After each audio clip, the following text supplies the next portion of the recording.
ಮುಂಚೆಗಿಂತ 2 ಪಟ್ಟು ದೊಡ್ಡದಾಗಿ ಅರಳುವಂಥ ಹಪ್ಪಳನ ಮನೆಯಲ್ಲೇ ತುಂಬ ಸುಲಭವಾಗಿ ಗರ್ಗರಿಯಾಗಿ ಅದರಲ್ಲೂ ರುಚಿಕರವಾಗಿ ಹೇಗೆ ಮಾಡೋದು ಅಂತ ತೋರಿಸ್ತಾ ಇದ್ದೀನಿ. ನಿಜವಾಗ್ಲೂ ತುಂಬಾ ರುಚಿಯಾಗಿರುತ್ತೆ. ಒಂದ್ಸಲ ಖಂಡಿತ ಟ್ರೈ ಮಾಡಿ ನೋಡಿರಿ.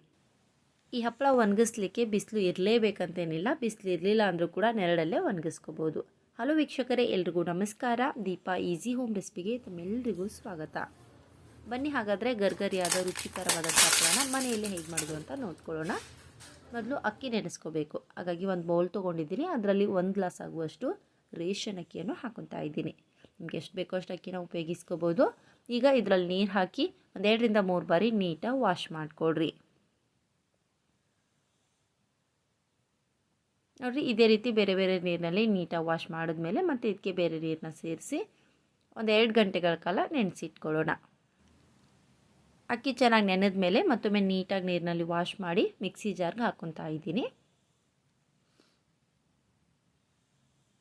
ಆಮೇಲೆ ರುಬ್ಲಿಕ್ಕೆ ಎಷ್ಟು ಬೇಕೋ ಅಷ್ಟಷ್ಟು ನೀರನ್ನ ಹಾಕಿ ಸ್ಮೂತಾಗಿ ರುಬ್ಕೊಂಬರೋಣ. ದೋಸೆ ಹಿಟ್ಟಿನ ಥರ ಹಿಟ್ಟು ಸ್ಮೂತಾಗಿರಬೇಕು, ತರಿ ತರಿ ಇರಬಾರ್ದು. ಚೆನ್ನಾಗಿ ರೆಡಿಯಾಗಿದೆ. ಈಗ ಇದನ್ನು ಒಂದು ಮಿಕ್ಸಿ ಬೌಲ್ಗೆ ಟ್ರಾನ್ಸ್ಫರ್ ಮಾಡ್ಕೊಳ್ಳೋಣ. ಇದೇ ರೀತಿ ನೆನೆಸಿರುವಂಥ ಅಕ್ಕಿ ಇದ್ದರೂ ಕೂಡ ಎಲ್ಲವನ್ನು ಸ್ಮೂತಾಗಿ ರುಬ್ಬಿ ರೆಡಿ ಮಾಡಿಕೊಡ್ರಿ. ಎಲ್ಲವನ್ನು ರುಬ್ಬಿದ್ಮೇಲೆ ರುಬ್ಬಿರೋ ಮಿಕ್ಸಿ ಜಾರ್ಗೆ ಸ್ವಲ್ಪ ನೀರು ಹಾಕಿ ಇದಕ್ಕೆ ಸೇರಿಸ್ಕೊತಾ ಇದ್ದೀನಿ. ಈಗ ಮೇಲ್ಗಡೆ ಒಂದು ತಟ್ಟೆನ ಮುಚ್ಚಿ ಬೆಳಿಗ್ಗೆವರೆಗೂ ನೆನೆಲಿಕ್ಕೆ ಬಿಡೋಣ. ರಾತ್ರಿಯಲ್ಲೇ ರುಬ್ಬಿಟ್ಕೋಬೇಕು, ಬೆಳಿಗ್ಗೆವರೆಗೂ ನೆನೆಸ್ಕೊಡ್ರಿ. ಬೆಳಿಗ್ಗೆ ಹಿಟ್ಟು ಯಾವ ರೀತಿಯಾಗಿದೆ ಅಂತ ತೋರಿಸ್ತಾ ಇದ್ದೀನಿ ನಿಮಗಿಲ್ಲಿ. ನೋಡಿರಿ, ಚೆನ್ನಾಗಿ ನೆನೆದು ರೆಡಿಯಾಗಿದೆ. ಈಗ ಒಂದು ಸಲ ಮಿಕ್ಸ್ ಮಾಡ್ಕೊಳ್ಳೋಣ. ನೆನೆದ ಮೇಲೆ ಹಿಟ್ಟು ಈ ರೀತಿ ಗಟ್ಟಿಯಾಗುತ್ತೆ. ಹಾಗಾಗಿ ಒಂದು ಸಲ ನೀಟಾಗಿ ಕಲಿಸ್ಕೊಡ್ರಿ.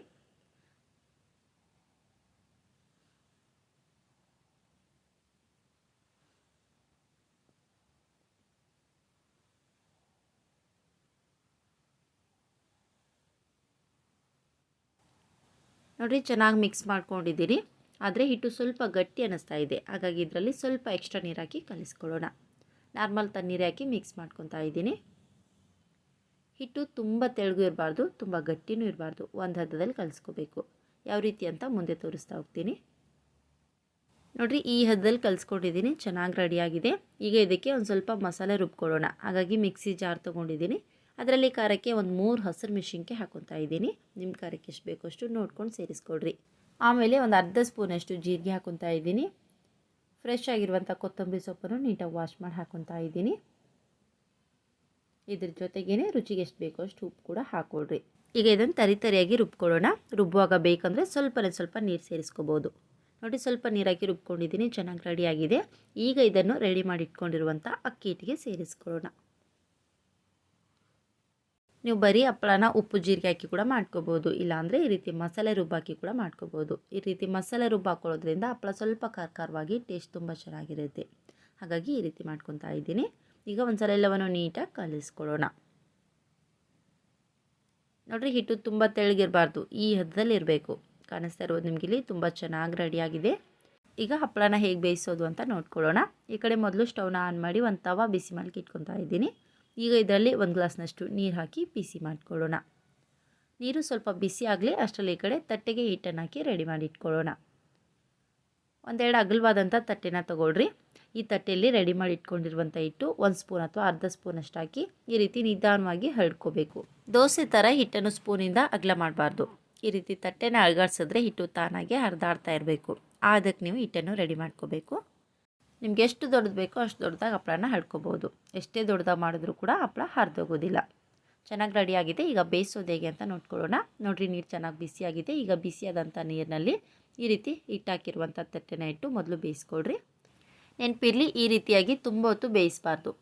ಸ್ವಲ್ಪ ಬೆಂದಾದಮೇಲೆ ಇಮ್ಮಿಡಿಯೇಟಾಗಿ ತಿರುಗಿಸ್ಕೋಬೇಕು. ತುಂಬ ಹೊತ್ತು ನೀವು ಹಾಗೆ ಬಿಟ್ಬಿಟ್ರೆ ಹಪ್ಪಳ ಬೇಗನೆ ಸೀಳೋಗ್ಬಿಡುತ್ತೆ. ಹಾಗಾಗಿ ಸ್ವಲ್ಪನೇ ಕಲರ್ ಚೇಂಜ್ ಆದಮೇಲೆ ಇಮ್ಮಿಡಿಯೇಟಾಗಿ ಈ ರೀತಿ ತಟ್ಟೆನ ತಿರುಗಿಸಿ ಈ ಕಡೆಗೂ ಬೇಯಿಸ್ಕೊಡ್ರಿ.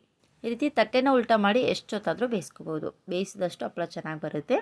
ಆದರೆ ಮೇಲ್ಮುಖ ಮಾಡಿ ತುಂಬ ಹೊತ್ತು ಬೇಯಿಸ್ಕೋಬಾರ್ದು ಅಷ್ಟೇ. ಈ ರೀತಿ ಕಲರ್ ಚೇಂಜ್ ಆಗಬೇಕು, ಅಲ್ಲಿವರೆಗೂ ಬೇಯಿಸ್ಕೋಬೇಕು. ನೋಡಿ, ಚೆನ್ನಾಗಿ ಬೆಂದಿದೆ. ಈಗ ಇದನ್ನು ತಣ್ಣೀರಿನಲ್ಲಿ ಇಟ್ಕೊಳ್ಳೋಣ. ತಣ್ಣೀರಿನಲ್ಲಿ ಇಡೋದ್ರಿಂದ ತಟ್ಟೆ ಬೇಗನೆ ತಣ್ಣಗಾಗುತ್ತೆ. ಹಪ್ಪಳ ಬಿಡಿಸ್ಲಿಕ್ಕೂ ಅನುಕೂಲ ಆಗುತ್ತೆ. ಸ್ವಲ್ಪ ತಣ್ಣಗಾಗಲಿ ಅಷ್ಟರಲ್ಲಿ ಕಡೆ ಬೇರೊಂದು ತಟ್ಟೆಗೆ ಹಿಟ್ಟಾಕಿ ರೆಡಿ ಮಾಡ್ಕೊಳ್ಳೋಣ. ನೋಡಿರಿ, ಬೇರೊಂದು ತಟ್ಟೆನ ತೊಗೊಂಡು ಅದರಲ್ಲಿ ಕೂಡ ಒಂದು ಅರ್ಧ ಸ್ಪೂನಷ್ಟು ಹಿಟ್ಟನ್ನ ಹಾಕಿ ಹರಡ್ಕೊತಾ ಇದ್ದೀನಿ.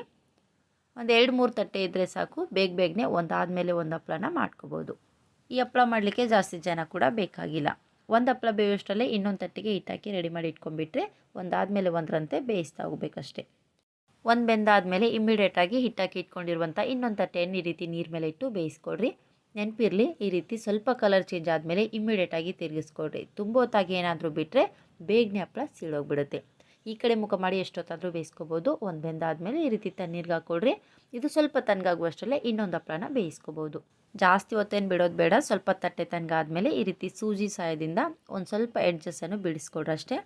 ಈ ರೀತಿ ಒಂದು ಕಡೆಯಿಂದ ಬಿಡಿಸಿದ್ರೆ ತುಂಬಾ ನೀಟಾಗಿ ಹಪ್ಪಳನ ತಟ್ಟೆಯಿಂದ ಎತ್ಕೋಬೋದು. ಎಲ್ಲೂ ಹರಿದೋಗೋದಿಲ್ಲ, ಕೆಳಗಡೆ ಎಲ್ಲೂ ಕಚ್ಕೊಳ್ಳೋದಿಲ್ಲ. ನೋಡಿ, ತುಂಬಾ ನೀಟಾಗಿ ಬರುತ್ತೆ. ಕಾಣಿಸ್ತಾ ಇರೋದು ನಿಮ್ಗೆ ಇಲ್ಲಿ ಹಪ್ಪಳ ಎಷ್ಟು ತೆಳ್ಳಗಾಗಿ ಬಂದಿದೆ ಅಂಥೇಳಿ. ಈಗ ಇದನ್ನು ತೆಗೆದು ಒಂದು ಬಟ್ಟೆ ಮೇಲೆ ಹಾಕ್ಕೊಳ್ಳೋಣ. ಇದೇ ರೀತಿ ಎಲ್ಲ ಹಿಟ್ಟಿನಿಂದಲೂ ಕೂಡ ಹಪ್ಪಳನ ಬೇಯಿಸಿ ತಟ್ಟೆಯಿಂದ ಬಿಡಿಸಿ ಈ ರೀತಿ ಬಟ್ಟೆ ಮೇಲೆ ಹಾಕ್ಕೊಡ್ರಿ. ಇದೇ ರೀತಿ ಎಲ್ಲವನ್ನು ಮಾಡಿ ರೆಡಿ ಮಾಡಿದ್ಮೇಲೆ ನಿಮ್ಮ ಮನೆ ಮುಂದೆ ಅಥವಾ ಟೆರೆಸ್ ಮೇಲೆ ಬಿಸಿಲಿದ್ರೆ ಬಿಸಿಲಲ್ಲಿ ಹಾಕ್ಕೊಡ್ರಿ. ಅಕಸ್ಮಾತಾಗಿ ಬಿಸಿಲು ಇರಲಿಲ್ಲ ಅಂದರೂ ಕೂಡ ಮನೆ ಒಳಗಡೆ ನೆರಳಲ್ಲೇ ಒಣಗಿಸ್ಕೋಬೋದು, ನಡೆಯುತ್ತೆ. ಬಿಸಿಲಿತ್ತು, ಹಾಗಾಗಿ ಬಿಸಿಲಲ್ಲಿ ಹಾಕಿದ್ದೆ. ಒಂದೇ ದಿನದಲ್ಲಿ ಒಣಗಿ ರೆಡಿಯಾಗಿವೆ. ಹಪ್ಪಳ ತೆಳ್ಳಗಿರೋದ್ರಿಂದ ಬಿಸಿಲಲ್ಲಿ ಇಟ್ಟರೆ ಒಂದೇ ದಿನದಲ್ಲಿ ಒಣಗೋಗುತ್ತೆ.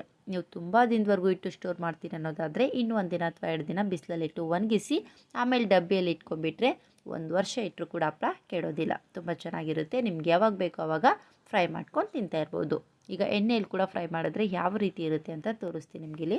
ನೋಡಿರಿ, ಬಿಸಿ ಎಣ್ಣೆ ಹಾಕಿದ್ರೆ ಸಾಕು ಎಷ್ಟು ಚೆನ್ನಾಗಿ ಅರಳುತ್ತೆ. ಫ್ರೈ ಮಾಡಲಿಕ್ಕೆ ಜಾಸ್ತಿ ಟೈಮೇನು ಬೇಕಾಗಲ್ಲ. ಕಡಿಮೆ ಸಮಯದಲ್ಲಿ ತುಂಬ ಹಪ್ಪಳನ ಫ್ರೈ ಮಾಡ್ಕೋಬೋದು. ತುಂಬ ಚೆನ್ನಾಗಿರುತ್ತೆ ಮತ್ತು ಅಷ್ಟೇ ರುಚಿಯಾಗಿರುತ್ತೆ. ಯಾವಾಗಾದರೂ ಒಂದು ಸಲ ಈ ರೀತಿ ಹಪ್ಪಳನ ಮಾಡಿ ಸ್ಟೋರ್ ಮಾಡಿ ಇಟ್ಕೊಂಡ್ಬಿಟ್ರೆ ನಿಮ್ಗೆ ಯಾವಾಗ ಬೇಕು ಅನಿಸುತ್ತೋ ಆಗ ತಕ್ಷಣಕ್ಕೆ ಈ ರೀತಿ ಹಪ್ಪಳನ ಫ್ರೈ ಮಾಡ್ಕೊಂಡು ತಿಂತಾ ಇರ್ಬೋದು. ಅನ್ನ ಸಾಂಬಾರು ಜೊತೆ, ಒಬ್ಬಟ್ಟಿನ ಜೊತೆ ಅಂತೂ ಸೂಪರಾಗಿರುತ್ತೆ.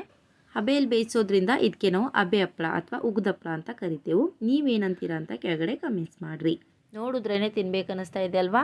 ನೋಡ್ಲಿಕ್ಕೆ ಅಷ್ಟೇ ಅಲ್ಲದೆ ನಿಜವಾಗ್ಲೂ ತಿನ್ನಲಿಕ್ಕೂ ಕೂಡ ತುಂಬ ರುಚಿಯಾಗಿರುತ್ತೆ ಮತ್ತು ಅಷ್ಟೇ ಕ್ರಿಸ್ಪಿಯಾಗಿರುತ್ತೆ. ನೋಡಿದ್ರಲ್ವಾ ಫ್ರೆಂಡ್ಸ್, ಬರೀ ಅಕ್ಕಿಯಿಂದ ಎಷ್ಟು ದೊಡ್ಡದಾದಂಥ ಹಪ್ಪಳನ ಮನೆಯಲ್ಲೇ ತುಂಬ ಸುಲಭವಾಗಿ ಹೇಗೆ ಮಾಡೋದು ಅಂತ. ಈ ರೆಸಿಪಿ ನಿಮಗೂ ಇಷ್ಟ ಆಗಿದೆ ಅನ್ಕೋತೀನಿ. ಇಷ್ಟ ಅನಿಸಿದ್ರೆ ಪ್ಲೀಸ್ ಲೈಕ್ ಮಾಡಿರಿ, ಫ್ರೆಂಡ್ಸ್ ಮತ್ತು ಫ್ಯಾಮ್ಲಿಗೂ ಶೇರ್ ಮಾಡಿರಿ ಮತ್ತು ಹೇಗಾಗಿದೆ ಅಂತ ಕೆಳಗಡೆ ಕಮೆಂಟ್ಸ್ ಮಾಡಿ ತಿಳಿಸಿರಿ. Thank you.